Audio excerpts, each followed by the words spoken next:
Question का मतलब ये हुआ कि दोनों कंडक्टिंग प्लेट्स हैं एंड बी,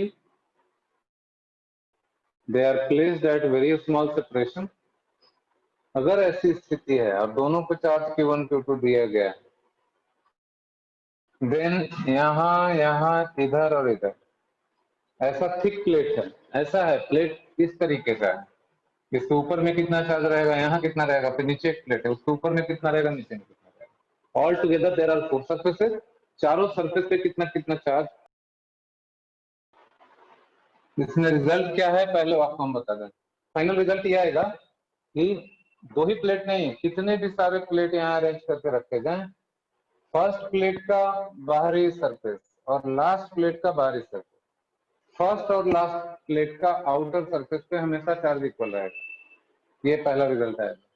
और दूसरा रिजल्ट ये है कि इसके अंदर और इसके अंदर फर्स्ट प्लेट और लास्ट प्लेट का आउटर सरफेस पे पूरे सिस्टम में जितना चार्ज रहता है, जैसे यहाँ पूरे सिस्टम में Q1 प्लस Q2 है चार्ज, उसका हाफ पूरे सिस्टम में जितना आप चार्ज देंगे उसका आधा यहाँ और लास्ट वाले प्लेट पे है।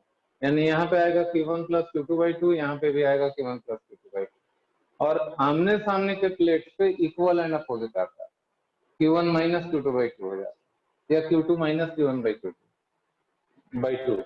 अब Q1 और Q2 इक्वल भी हो सकता है, दोनों जीरो भी हो सकता है, एक जीरो और एक नॉन जीरो भी हो सकता है, एक नेगेटिव, कुछ भी हो सकता है। Q1 Q2 में और मे नॉट बी इक्वल, में और may not be zero, positive negative anything, हर एक केस के लिए ट्रू है। तो हम लोग इसको दोनों रिजल्ट को समझेंगे। दो रिजल्ट क्या हुआ, इन दोनों पे बराबर कैसे आ जाता है, इन दोनों पे इक्वल अपोजिट कैसे आ जाता है, ये दोनों चीज समझेंगे। तो पहले कोई एजम्पशन हम लोग ले लेते हैं कि Q1 और Q2 में किसी एक को बड़ा मान लेते हैं। तो ऐसा समझ लीजिए, मान लिया जाए for the time being, late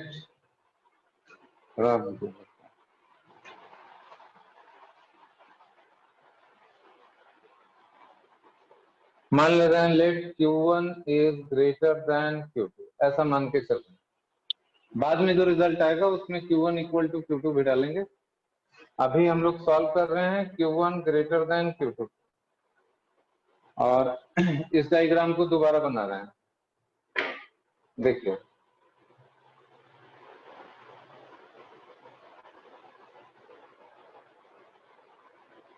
ये कंडक्टिंग प्लेट्स है, दोनों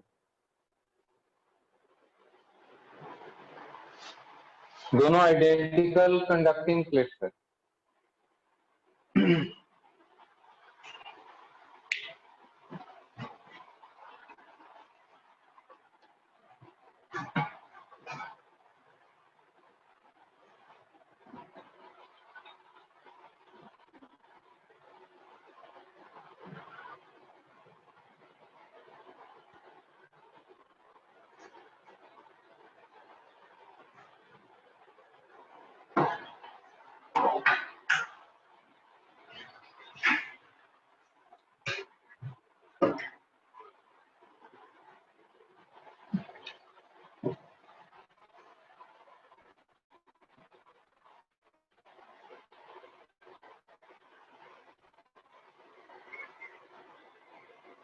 अब हम लोग मान रहे हैं कि Q1 is greater than Q2, this is plate A, this is plate B।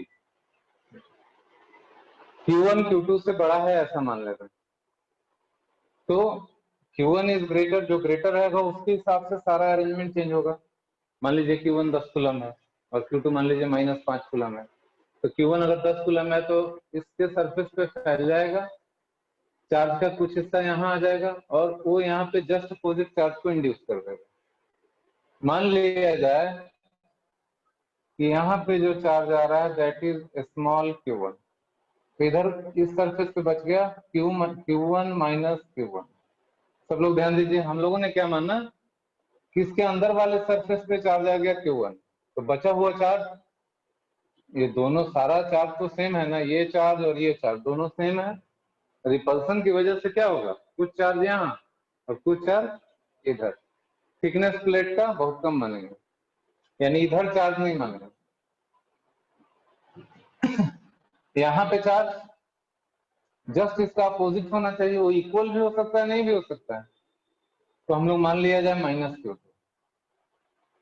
अगर ये +Q1 है तो ये -Q2 मान लिया। यहाँ कितना था चार्ज, Q2 था, तो यहाँ कितना बच गया, Q2 + Q2। ऐसा क्यों माना, देखिए इस Q1 चार्ज में से स्मॉल q1 मान लिया कि इनर सरफेस पे आ गया, बचा हुआ चार्ज आउटर सरफेस पे चला गया। जो चार्ज यहाँ होगा उसका ठीक अपोजिट यहाँ होगा, इंडक्शन हो रहा है। तो मैंने इक्वल नहीं माना है, -Q1 भी मान सकते थे, आएगा इक्वल ही, ये आ जाएगा -Q1 के बराबर। Q2 का मैग्नीट्यूड Q1 के बराबर आएगा, ये Q1 तो ये -Q1, इन अभी मान रहे हैं -Q2। और इसके प्लेट पे सारा चार्ज था Q2, दोनों जोड़ के देख लीजिए Q2 आ रहा है, सही है। अब आप सबको मालूम है कि किसी भी कंडक्टिंग प्लेट के अंदर में इलेक्ट्रिक फील्ड होता है 0, यहाँ भी होता है 0।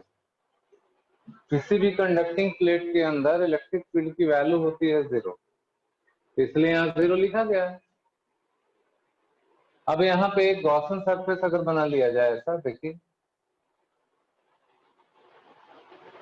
ऐसा एक गॉसन सरफेस बना रहे हैं सिमेट्रिकल,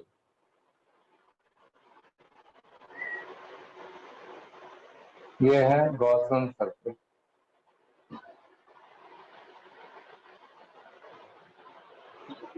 ध्यान देने वाली बात क्या है कि अगर ये +Q1 चार्ज है और ये -Q2 चार्ज है, तो इस सरफेस और इस सरफेस के बीच में electric field lines downward direction में होगी कि नहीं, इस तरह की इलेक्ट्रिक फील्ड लाइंस यहाँ पे एग्जिस्ट करेगी। ई दोनों प्लेट के बीच में इस सरफेस पे प्लस चार्ज है, इस सरफेस पे माइनस चार्ज है, तो electric field lines downward direction. ये जो हम लोगों ने गॉसन सरफेस बनाया, अंदर में फ्लक्स नहीं होगा क्योंकि फील्ड 0 है, यानी इस सरफेस और इस सरफेस से फ्लक्स 0, इस सरफेस का एरिया का डायरेक्शन इधर और इलेक्ट्रिक फील्ड डाउनवर्ड फ्लक्स 0। यहाँ पे भी देखिए इलेक्ट्रिक फील्ड नीचे और एरिया का डायरेक्शन राइट साइड में, यहाँ पे भी फ्लक्स 0, यानी इस गॉसन सरफेस से टोटल फ्लक्स क्या हो जाएगा,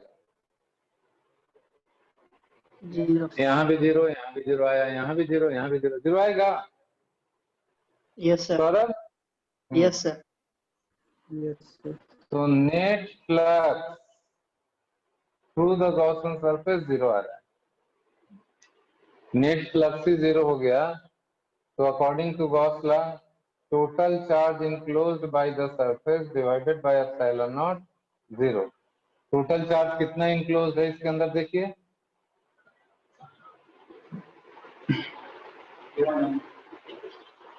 ये गॉसन सरफेस आप मानिए यहाँ से यहाँ तक है, ऐसे मानिए पूरा यहाँ तक फैला दे रहे हैं, यहाँ तक मान लीजिए।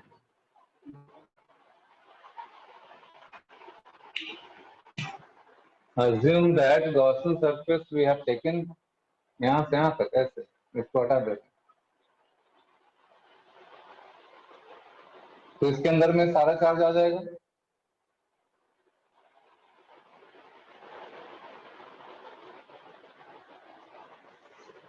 तो इसके अंदर में पूरा का पूरा चार्ज आ गया, this is the Gaussian surface. Total charge enclose हो जाएगा +Q1 -Q2, that is equal to 0, therefore Q1 equals Q2, यानी दोनों का मैग्नीट्यूड बराबर होगा, यानी इन दोनों चार्ज का मैग्नीट्यूड बराबर हो गया। तो पहला तो यही पॉइंट समझना था कि why the two charges will be equal. अब इस रिजल्ट के हिसाब से चार्ज का डिस्ट्रीब्यूशन यहाँ पे कर दे रहे हैं। अकॉर्डिंग टू दिस रिजल्ट जो अभी आया, ये जो रिजल्ट आया, इसके हिसाब से सारा चार्ज डिस्ट्रीब्यूशन अभी हम लोग कर देते हैं। देखिए इस डायग्राम में, अब देखिए इस रिजल्ट को अगर इस्तेमाल करें तो अब चार्जेस क्या हो जाएंगे, इसके सरफेस पे चार्ज हो गया +Q और यहाँ पे चार्ज हो गया -Q, +Q1 एंड -Q1, क्योंकि दोनों का मैग्नीट्यूड बराबर आ गया। तो यहाँ हो गया +Q1, यहाँ हो गया -Q1, यहाँ बचा Q -Q1 और यहाँ बचा Q2 +Q1। सब लोग वेरीफाई कर लीजिए। देखिए इन दोनों का सम Q2 के बराबर आना चाहिए, इन दोनों का सम Q1 के बराबर आना चाहिए। You can see now. तो अभी तक किसी को दिक्कत नहीं है, एवरीबॉडी इज कन्विंस्ड कि ऐसा ही होगा। तो कंडीशन क्या लगाने वाले हैं अभी नेक्स्ट रिजल्ट के लिए? Let us take one point P inside the upper plate, point P। Since net electric field at point P inside the upper plate, net electric field should be 0 due to all 4 charges. ये चारों charge electric field produce करेगा और सबका summation 0 आएगा। और इस plate के dimension के रेस्पेक्ट में this gap is very small, इसलिए इनफाइनाइटली लार्ज शीट की तरह ये काम करेगा। तो इस केस में हम लोग करने वाले अभी क्या है, देखिए electric field at point P due to charge Q1 minus Q1, electric field at point P due to charge Q1 plus electric field at point P due to charge minus Q1 plus electric field at point P due to charge this one Q2 plus Q1। ये चारों charge ने जितना field produce किया सबका summation 0 होना चाहिए। किसी को इसमें दिक्कत नहीं होनी चाहिए कि 4 चार्जेस हैं हमारे पास, चारों चार्ज का इलेक्ट्रिक फील्ड का सम 0। अब देखिए इलेक्ट्रिक फील्ड कितना लिखेंगे, sigma by 2 epsilon naught, infinitely large plane sheet. तो ड्यू टू दिस चार्ज, इस चार्ज का यहाँ पे फील्ड होगा downward, due to this charge यहाँ पे फील्ड हो जाएगा अपवर्ड, नेगेटिव चार्ज का फील्ड हो जाएगा डाउनवर्ड, फिर पॉजिटिव चार्ज का field at point P upward. तो डायरेक्शन के साथ सब लिखेंगे, sigma by 2 epsilon naught Q1 minus Q1, Q1 minus Q1 को एरिया ऑफ क्रॉस सेक्शन से डिवाइड कर दिया तो सिग्मा हो गया। देखिए चार्ज Q1 माइनस Q1 को एक साइड का एरिया मैं A ले रहा हूं, सिग्मा हो गया sigma divided by 2 epsilon not, और direction at point P due to this charge downward, तो माइनस J प्लस Q1 का फील्ड होगा ऊपर की तरफ, सिग्मा हो गया Q1 by area divided by 2 epsilon not, direction हो गया plus J plus minus Q1 का फील्ड पॉइंट P पे होगा डाउनवर्ड डायरेक्शन में। फील्ड का डायरेक्शन कैसे डिसाइड कर रहे हैं ये सबको मालूम है ना। तो माइनस Q1 की वजह से यहाँ पे फील्ड होगा डाउनवर्ड, मैग्नीट्यूड हो जाएगा Q1 upon area sigma by 2 epsilon not, direction downward तो minus J plus last charge ये बचा, इसका फील्ड होगा upward Q2 plus Q1 divided by area divided by 2 epsilon naught, and due to this charge field will be upward J cap, सबका summation 0। Solve कर लीजिए। Solve करने के बाद we are getting Q1 equals Q1 minus Q2 by 2। So on the inner surface charge is Q1 minus Q2 divided by 2, और यहाँ पे just उसी का उल्टा minus of Q1 minus Q2 by 2। यहाँ चेक कर लीजिए, आएगा Q1 प्लस Q2 अपॉन 2, यहाँ आएगा Q1 प्लस Q2 बाई, ऐसा रिजल्ट आएगा। आप सभी लोग वेरीफाई कर लीजिए। अब आप लोग सभी लोग ध्यान दीजिए, इसमें इंपॉर्टेंट बातें क्या ध्यान में रखनी है। यहाँ पे 2 प्लेट के लिए प्रूव किया गया ये चीज कि आउटर सरफेसेस पे हमेशा इक्वल चार्ज रहेगा, आउटर सरफेस पे चार्जेस आर इक्वल, और इनर सरफेसेस पे equal and opposite, equal and opposite charge. यानी कभी भी 2 प्लेट आमने सामने होगा तो इनर सरफेस पे इक्वल एंड अपोजिट चार्ज रहेगा और आउटर सरफेस पे इक्वल चार्ज रहेगा। ऐसा अगर 25 प्लेट हम लोग अरेंज कर दें 2 3 नहीं 25। तो सबसे लास्ट के 2 प्लेट्स पे पूरे सिस्टम में जितना चार्ज होगा सब चार्ज का समेशन ले लेंगे, डिवाइडेड बाई 2 कर देंगे, तो आउटर प्लेट का चार्ज डिसाइड हो गया। यहाँ जितना मानेंगे ठीक उसका उल्टा यहाँ मानेंगे। इसके नीचे एक प्लेट रहेगा, यहाँ जितना ठीक उसका उल्टा उसके सामने। अब एक और पॉइंट, यहाँ पे मैंने यूज किया सिग्मा अपॉन 2 एप्सिलॉन नॉट। लेकिन अगर आपको याद हो नॉन कंडक्टिंग प्लेट के सामने होता था sigma upon 2 epsilon not. Large size का नॉन कंडक्टिंग प्लेट है, उसके सामने इलेक्ट्रिक फील्ड होती थी सिग्मा बाई 2 एप्सिलॉन, और कंडक्टिंग प्लेट के आसपास कितना होता था sigma by epsilon not. Why we are using sigma upon 2 epsilon naught, अभी समझ में आ जाएगा। देखिए E equal sigma by 2 epsilon not. Conducting plate होते हुए भी हम लोगों ने एक सरफेस का फील्ड इतना यूज किया। ऐसा क्यों किया यहाँ देखिए। Suppose we have 2 conducting plates placed nearby, एक के ऊपर चार्ज है पॉजिटिव और दूसरे प्लेट के ऊपर चार्ज है नेगेटिव। यहाँ जितना चार्ज है यहाँ भी उतना ही चार्ज है। If Q1 is equal to Q2 तो आउटर सरफेस पे चार्ज कितना आ जाएगा। हम लोगों ने जो अभी रिजल्ट यूज किया ऐसा देखिए, अभी जो रिजल्ट आया हम लोगों के पास ये Q1 ये Q2, तो रिजल्ट आया यहाँ Q1 minus Q2 by 2, Q1 plus Q2 by 2, Q1 plus Q2 by 2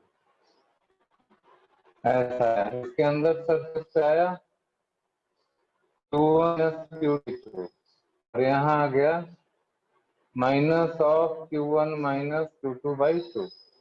if the two charges are equal, अगर ये दोनों चार्ज बराबर हो जाते, पहला result if Q1 is equal to Q2, तब देखिए क्या रिजल्ट आ रहा है। अंदर में कोई चार्ज नहीं है, सारा चार्ज यहाँ चला जाएगा Q बाई 2 Q बाई 2 नहीं Q बाई 2 भी नहीं Q।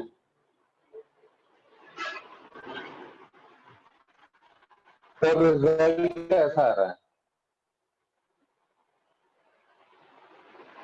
इनर सरफेस पे कोई चार्ज नहीं। रीजन लॉजिकल है, अगर दोनों चार्ज बराबर हो गया एक जैसा हो गया तो म्यूचुअली रिपल्सन की वजह से एज फार एज पॉसिबल दूर दूर चले गए।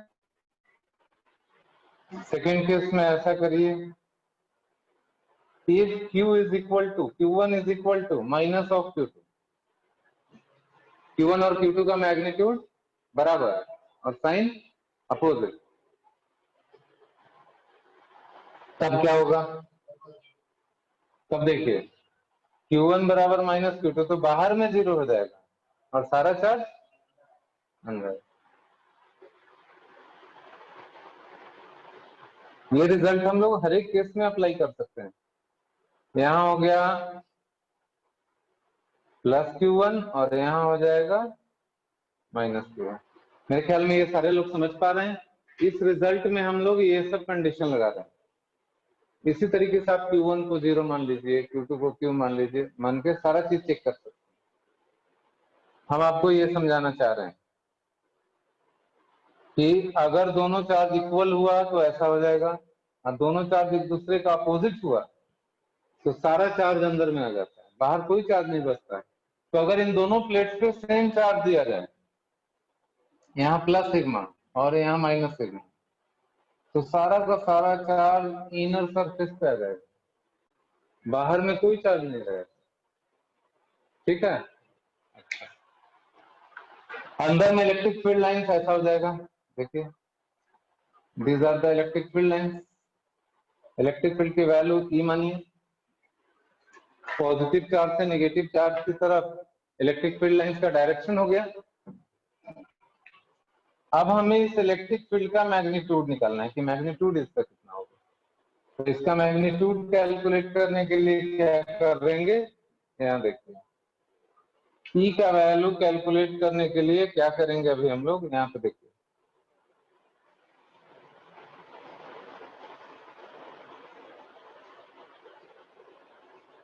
To calculate the value of E plus sigma minus sigma, हमें इस पॉइंट पी पे इलेक्ट्रिक फील्ड चाहिए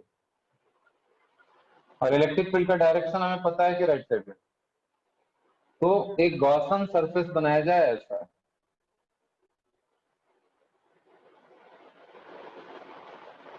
जो पॉइंट पी से पास करे, ये एक गॉसन सरफेस है।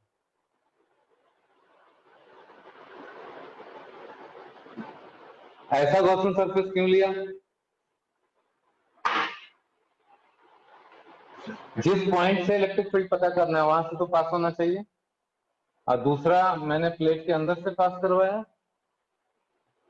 प्लेट के अंदर इलेक्ट्रिक फील्ड 0 है तो फ्लक्स 0, इधर इधर फ्लक्स, ऊपर में और नीचे में फ्लक्स 0, इस सरफेस का एरिया का डायरेक्शन उधर और फील्ड भी उधर, तो flux is only through this portion. इसमें हम लोग गॉस लॉ लगा देते हैं, फ्रॉम गॉस लॉ देखिए क्या हो जाएगा, total flux through this surface is, surface area एक साइड का एरिया ए मान लीजिए, तो electric field into area A, electric field का मैग्नीट्यूड ई है, this is equal to total charge enclose, इसके अंदर कितना चार्ज इनक्लोज हो जाएगा, सिग्मा इंटू एरिया, सिग्मा में एरिया से मल्टीप्लाई कर दिए तो चार्ज इनक्लोज आ गया डिवाइडेड बाय एप्सिलॉन नॉट, तो इलेक्ट्रिक फील्ड की वैल्यू देखिए कितना आया, सिग्मा अपॉन एप्सिलॉन, ये पॉइंट पी का इलेक्ट्रिक फील्ड आया, सही है, एरिया कैंसिल, ये इलेक्ट्रिक फील्ड जो निकला सिर्फ इसका निकला कि टोटल, अरे गॉस लॉ का यही तो ब्यूटी है कि आप चार्ज लेते हैं सरफेस के अंदर लेकिन फील्ड,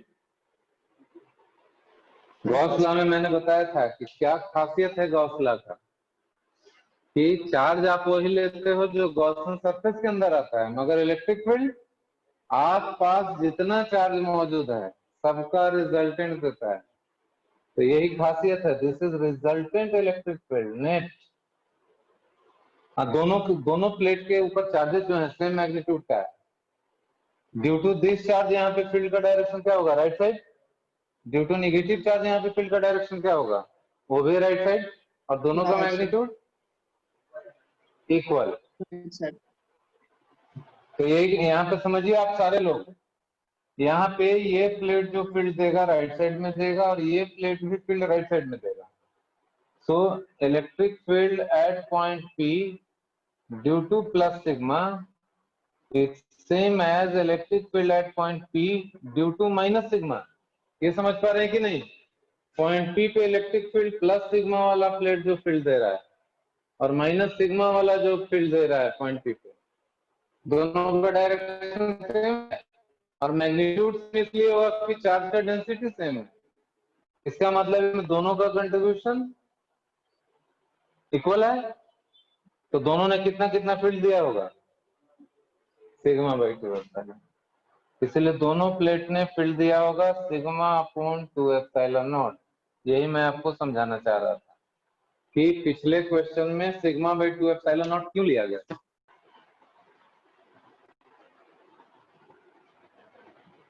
क्वेश्चन इस तरीके का है 24, there are 3 identical plates,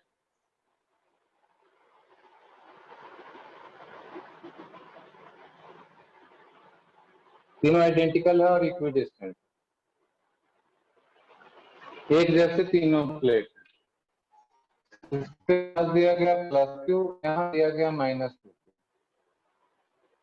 तो जो थ्योरम था कि टोटल चार्ज का हाफ, तो क्यू और माइनस क्यू हो गया उसका आधा यहाँ और उसका हाफ यहाँ, टोटल चार्ज का सम करके हाफ कर देना, बिकॉज इस प्लेट पे टोटल चार्ज है प्लस क्यू, यहाँ आ गया माइनस क्यू बाई टू, तो इसके सामने में यहाँ आ जाएगा 3q/2, सो दैट कि इन दोनों का सम इतना आना चाहिए।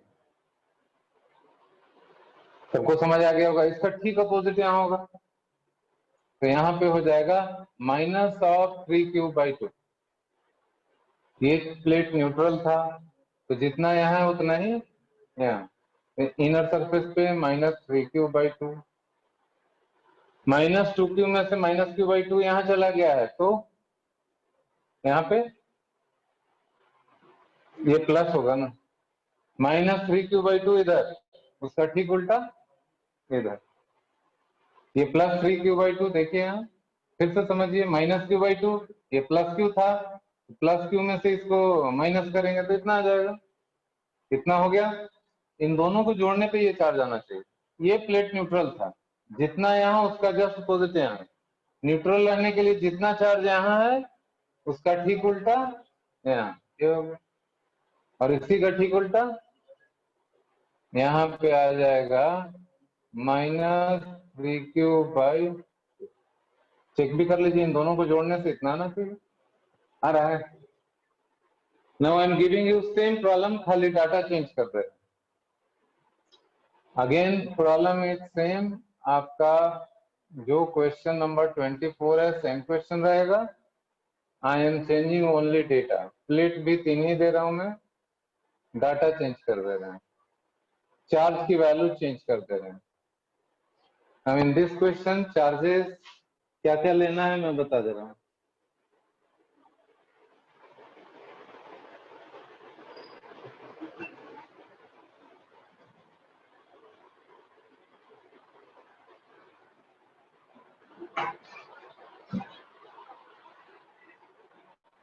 इस प्लेट पे चार्ज है +2q, इस प्लेट पे चार्ज है -q, और यहाँ चार्ज है +q। सभी लोग देख लीजिए ठीक से। 3 आइडेंटिकल प्लेट्स के ऊपर these are the charges, +2q, -q, +q। और यहाँ देखिए एक स्विच भी लगा रहे हैं, एक स्विच भी लगा हुआ है, अभी स्विच खुला है, कोई चेंज नहीं, same question. Right now switch is open, find charge on each of the 6 surfaces, 1 2 3 4 5 6, 6 surface पे अभी चार्ज बताइए, उसके बाद फिर क्वेश्चन में थोड़ा सा चेंज करेंगे। देखिए रूल क्या है, सारे चार्ज का समेशन ले लीजिए, 2q -q +q सब मिला के 2q आया, डिवाइडेड बाई 2 कर दीजिए, तो यहाँ q यहाँ लिख लो। सभी चार्ज का सम लेंगे तो 2q बचेगा, उसको 2 से डिवाइड करने पे q आ रहा है, तो +q, आउटर सरफेस पे चार्ज आ गया। रूल क्या था, ये प्लेट अभी कहीं से जुड़ा नहीं, इसके ऊपर चार्ज है 2q, q यहाँ आ गया, तो बचा हुआ चार्ज +q यहाँ आ गया। इसका ठीक अपोजिट यहाँ आएगा -q, इसके ऊपर था ही -q चार्ज, सारा का सारा इधर आ गया, तो इधर बचा 0, यहाँ 0 तो यहाँ भी 0, क्योंकि +q चार्ज था सारा इधर आ चुका है, 1 मिनट में डिसाइड हो गया। तो this is the charge distribution initially at this position. तो पार्ट ए का आंसर हो जाएगा +q, -q, 0 0 +q, all 6 surface का चार्ज आ गया। Second part, find charge on each surface after closing the switch S. Switch S बंद करने के बाद हर एक सरफेस पे कितना कितना चार्ज आएगा आपको अब वो बताना। स्विच इज नाउ क्लोज, तो डायग्राम देखिए मैं यहाँ दोबारा से बना रहा हूँ, पार्ट बी। स्विच को अगर बंद कर दिया गया तो क्या स्थिति बन रही है, यहाँ देखिए।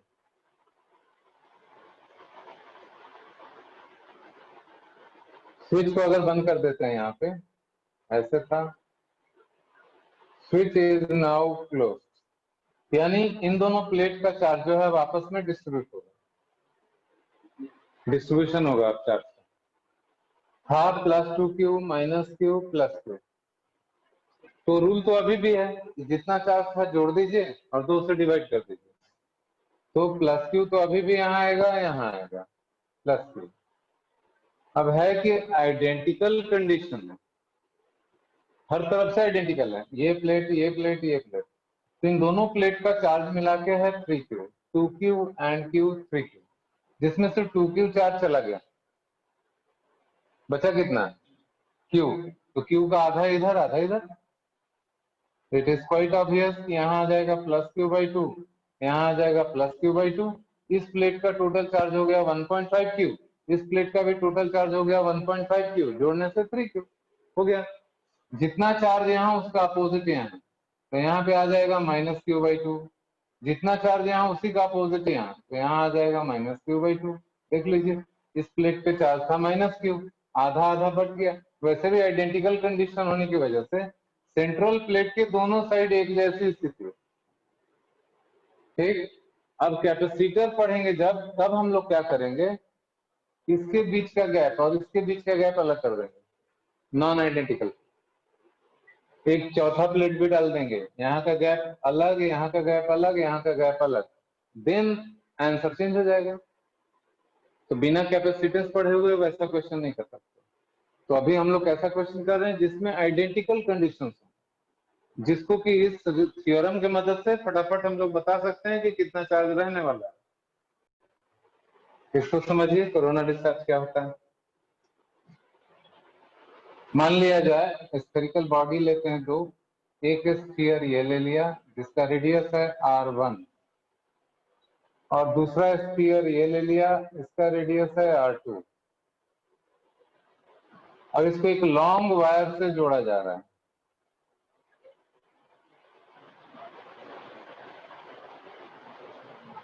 लॉन्ग वायर से इसको जोड़ रहे हैं, अब बीच में एक स्विच लगा दे रहे हैं। It is connected by a long wire.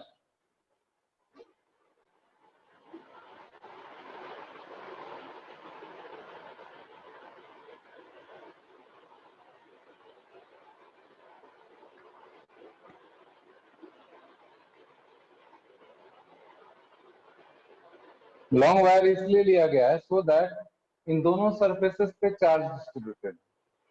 लंबा वायर रखने से क्या होगा, लॉन्ग वायर रखने से यह होगा कि चार्ज का डिस्ट्रीब्यूशन, दोनों स्फीयर चार्ज का डिस्ट्रीब्यूशन एक दूसरे का डिस्टर्ब नहीं करेंगे। जो चार्ज डिस्ट्रीब्यूशन यहाँ है वही चार्ज डिस्ट्रीब्यूशन यहाँ रहेगा, ठीक है, इसलिए लॉन्ग वायर रखा गया है। Now switch is close, initially switch is open, initially ये खुला है, now S is closed, therefore redistribution of charge will take place till their surface potentials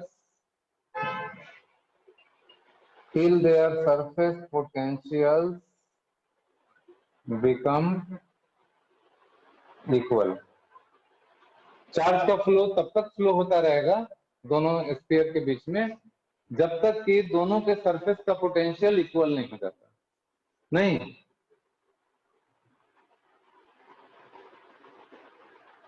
flow of charge takes place till their potentials become zero, or we can say potential difference becomes zero। Equal बोल सकते हैं या potential difference between the two spheres becomes zero. ये तो सबको मालूम है कि जब तक दोनों कंडक्टिंग स्फीयर्स हैं, ये कंडक्टिंग स्फीयर है, कंडक्टिंग स्फीयर, ये भी कंडक्टिंग स्फीयर है, कंडक्टिंग स्फीयर, सुन, दोनों कंडक्टिंग स्फीयर का पोटेंशियल इक्वल होने तक चार्ज का redistribution होगा. Let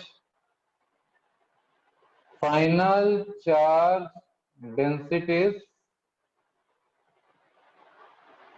on the two spheres are respectively sigma 1 and sigma 2. इसके ऊपर फाइनल चार्ज डेंसिटी सिग्मा 1 है और इसके ऊपर सिग्मा 2. दोनों का नेचर सेम होगा. सिग्मा 1 बराबर सिग्मा 2 नहीं हो सकता. क्यों? दोनों का साइज अलग अलग, इसलिए sigma 1 will never be equal to sigma 2. अब पोटेंशियल दोनों का इक्वल हो चुका है after closing the switch S. अब यहां देखिए, since V1 equals V2, first sphere का पोटेंशियल और सेकंड स्फीयर का पोटेंशियल इक्वल, इसलिए लंबा वायर रखा गया है ताकि इसके चार्ज का डिस्ट्रीब्यूशन, जो यूनिफॉर्म डिस्ट्रीब्यूशन को इसका चार्ज डिस्टर्ब ना करे.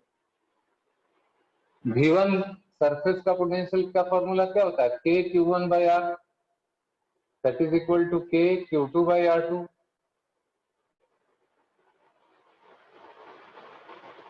K कैंसिल, Q1 का वैल्यू क्या डालेंगे? Sigma into surface area. Q1 हो जाएगा sigma 1 multiplied by 4 pi R1 square, charge point area into surface area. Q2 क्या हो जाएगा? Sigma 2 multiplied by 4 pi R2 square. Therefore sigma 1 R1 equal sigma 2 R2. जल्दी से note करिए. इसका मतलब है सिग्मा इंटू आर का प्रोडक्ट कांस्टेंट रहता है. रिजल्ट ये बता रहा है कि therefore sigma into r of a surface is constant, or we can say sigma proportional to 1 by r. Very important result. Sigma proportional to 1 by r. ये important result. यानी radius कम तो डेंसिटी ज्यादा. यहाँ चार्ज का density high होगा, यहाँ charge का density small होगा. इसको और छोटा कर दें और भी चार्ज यहाँ से आ जाएगा, चार्ज का डेंसिटी और भी बढ़ जाएगा.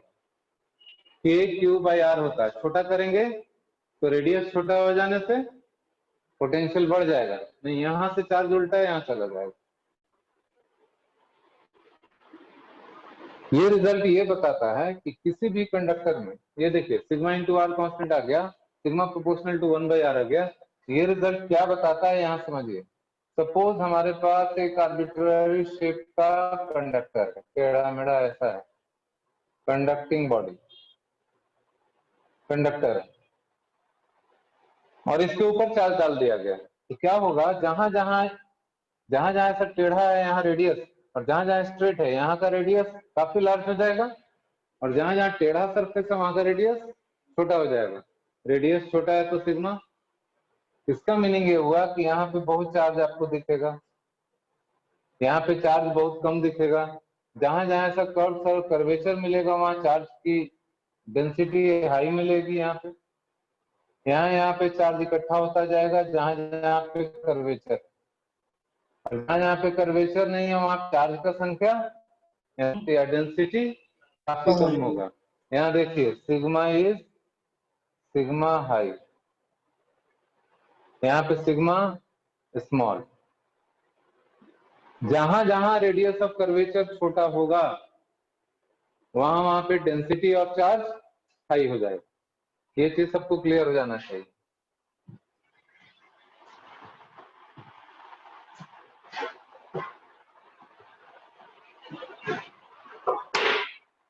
यहाँ का सरफेस स्ट्रेट जैसा है इसलिए सिग्मा इज स्मॉल, यहाँ डेंसिटी हाई नहीं है.